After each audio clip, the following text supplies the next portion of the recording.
Horror movie fans, I dream of updates like this, okay? Even though what we're going to talk about is breadcrumbs, mere baby steps towards a new Nightmare on Elm Street movie, it is still steps towards a new film, and I have been dying for another film about Freddy Krueger. So what I'm going to do here for you guys is rounding up the latest news in the Nightmare on Elm Street world. There's been a lot of conflicting back and forth, and I'm going to tell you what is reliable, what is sounding kind of iffy, and what might just be pure lies. And as I'm doing this, I definitely want to hear from you guys. You might see me talk a lot about like Ghostface, Scream, Friday the 13th, and Michael Myers and Halloween, but Nightmare on Elm Street will always be my Mac Daddy favorite franchise of all time. So I want to hear your input, speculation, and what you would like to see in a new Nightmare on Elm Street movie. Alright, so with starting things off, I think it's best that you know the basics about everything going on with Nightmare on Elm Street as of right now. The last we had heard on Nightmare on Elm Street officially was back in September of 2019. That's when we got an article from Bloody Disgusting where they let us know that the rights for Nightmare on Elm Street have reverted back to the Wes Craven estate. And the reason they were able to get the rights back, explained here in the article, is, long story short, the law is that writers can reclaim ownership of their work after 35 years, and 2019 marks 35 years since Elm Street was released. And so that's kind of where we were for a bit, is, okay, his family has the rights to the movie. It is going to be up to them whether they want to do something with it or let it collect dust. And obviously, if you have a golden goose sitting in front of you, you're gonna put that to use. Which is why then, after a couple of months of that, we started hearing that the family was willing to accept pitches for a new movie.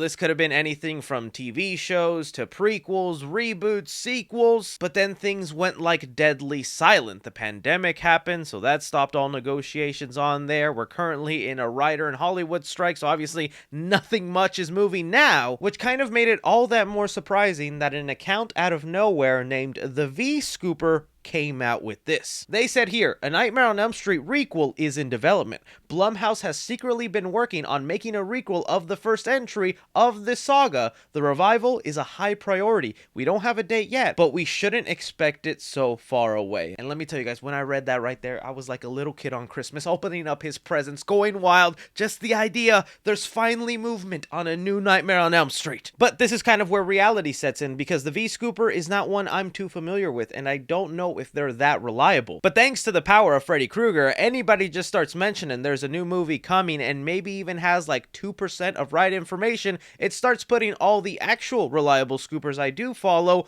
on the path to dig up whether there's any truth to this. I mean, just even looking at the replies to this tweet, we have a response here from Brad Miska, who you might know for working for Bloody Disgusting, a site that has basically become like the go-to for a lot of horror movie news. And they replied with saying, things change, but last I heard, this is not true. Bringing us here to an actual reliable source I have been following, One Take News, where they decided to dig into these rumors and reports and see if they can find any truth to these claims. And in reading some of the bits in the article, they say here this: first and foremost, we have been told that Wes Craven Estates has the rights locked in, which Bloody Disgusting first reported on. That's the 2019 article we looked at, up until last year. New Line Cinema was the only studio who would have any form of access to said rights. And that's the studio that made all the previous Nightmare on Elm Street movies. One Take News has heard from multiple sources that Jason Blum has been advocating to get the rights and has been trying to convince the Craven estate for quite a while now. Last year, per a report from Puck, it was revealed that New Line Cinema, who released every film in this franchise,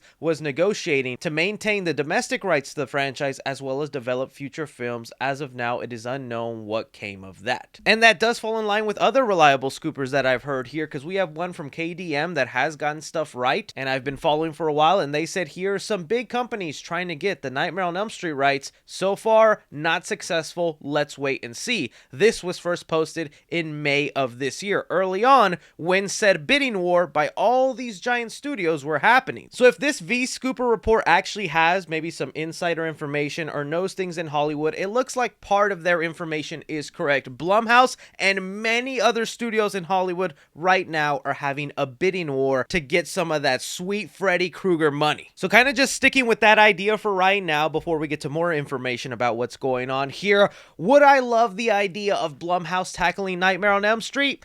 Part of me yes, and part of me no. The part of me that says yes is because I do think Blumhouse tries to cater to the horror fans, look into what they really like about a franchise, and try to exploit that for other sequels. I mean, if you look at 2018, it looks like it's something that's very much paying respects to the older movies while throwing in a little bit of new ideas. Now, then you could argue as the franchise went on, it kind of fizzled, they tried new things, didn't always work, but I don't find the Blumhouse Michael Myers trilogy to be a complete failure. I just don't think it was as exceptional as a lot of us were wanting. And now we're about to see maybe a similar thing happen with the Exorcist franchise. They're planning 3 movies. I was honest that the trailer for the new movie does not look that great to me, but a lot of you seemed really excited about it. And kind of jumping off from the Halloween films and what they're doing with the Exorcist, this report is claiming that it would be a requel, a reboot sequel. Kind of a fairly new term, but Blumhouse has become the king of this. So they would essentially make a sequel to the very first Nightmare on Elm Street, ignore all the other sequels that I love, and probably give us something where they bring back Nancy, Heather Langenkamp, along with Robert Englund, Freddy Krueger. You know, on paper, that probably does sound cool, and I would not be against it if you handed it to me, but I feel I'm kind of over this requel idea, and it feels just kind of like a sneaky way to trick the fans in, but also reboot the franchise and get new people interested. For Halloween, it made sense because before Blumhouse, Halloween has already had such a messy timeline. It was like, sure, why not? Make another new timeline. I don't know if I would really want that for Nightmare on Elm Street. I feel like you either do a brand new movie, or you just start fresh. And if we're believing any ounce of truth to this V-Scooper, they replied to somebody about this, asking what their idea would be, saying, yep, the idea is that Englund returns, Robert Englund, but also heard a proposal to make Freddy CGI, but with his voice. Hope they continue with the makeup on the actor instead. And yes, Blumhouse wants to make trilogies of everything, so more of this can come. I fully believe that if Blumhouse gained the rights to Nightmare on Elm Street, they would do everything in their power to make it work so that Robert Englund would return for one more movie. I think we even had Jason Blum mention in an interview that, yeah, he could probably convince Robert Englund to come back into the fedora and hat. But if you look at what Robert Englund, good old Freddy Krueger, has said in the news is that he feels he's too old. He can't perform the stunt work like he used to. He's also honest about maybe not having the body figure you would want from Freddy Krueger. So it's so interesting to hear if at all true they're thinking of making Freddy Krueger CGI and just have Robert Englund lend his voice. Like,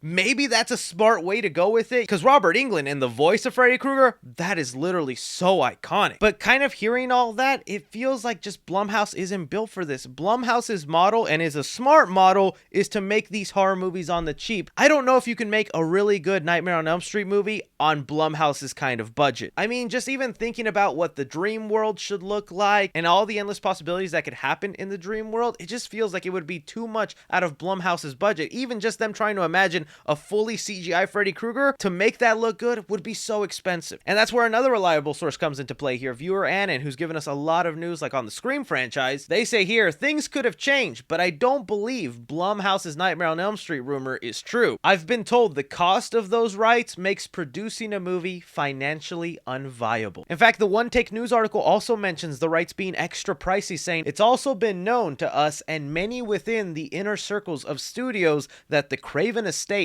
has priced Elm Street rights obnoxiously high and won't budge. So as cool as maybe it would be to have Blumhouse tackle a Nightmare on Elm Street movie, it just feels like it won't happen. And that's where I kind of want to put to rest that rumor that the V-Scooper had, because One Take News ends off their article here with saying, we hate to be the bearer of bad news, but One Take News has heard that at the time of this article, Blumhouse is not developing an Elm Street project and the rights do not belong to them. However, we have heard whispers of New Line regaining the rights. We have not confirmed this. We've reached out to New Line for a comment on the matter and will update this article if they respond. So again, it's a lot of back and forth from different sources. At the end of the day, what we should take away from this is there's movement on Nightmare on Elm Street, okay? They are trying to get a movie made. It's just right now a mystery of who's gonna get the hat to Freddy Krueger. Is it gonna be Universal? Is it gonna be Paramount? Is it gonna be New Line? Is it gonna be Blumhouse? That's what we don't know of right now, and we're probably not gonna know about it for a while now. So yeah, that's kind of where we lie on this. As Freddy Krueger being one of my favorite movie characters of all time, I definitely had to give my 2 cents and kind of straighten out some of the things we've been hearing. So the only thing that we basically basically have 100% confirmed is they're trying to make a movie. We just don't know with who. It might be with Blumhouse, but that is not 100% confirmed right now. It could be a movie with Robert Englund back, or it could be something entirely new. So that's where we'll kind of leave things off here. Hopefully within a year or a couple of months, we'll hear more updates, but just the possibility of a new movie coming out, I am excited. Let me know what you guys thought about all these updates concerning Nightmare on Elm Street, what you believe, what you don't believe, and what studio do you think would be best in handling Freddy Krueger?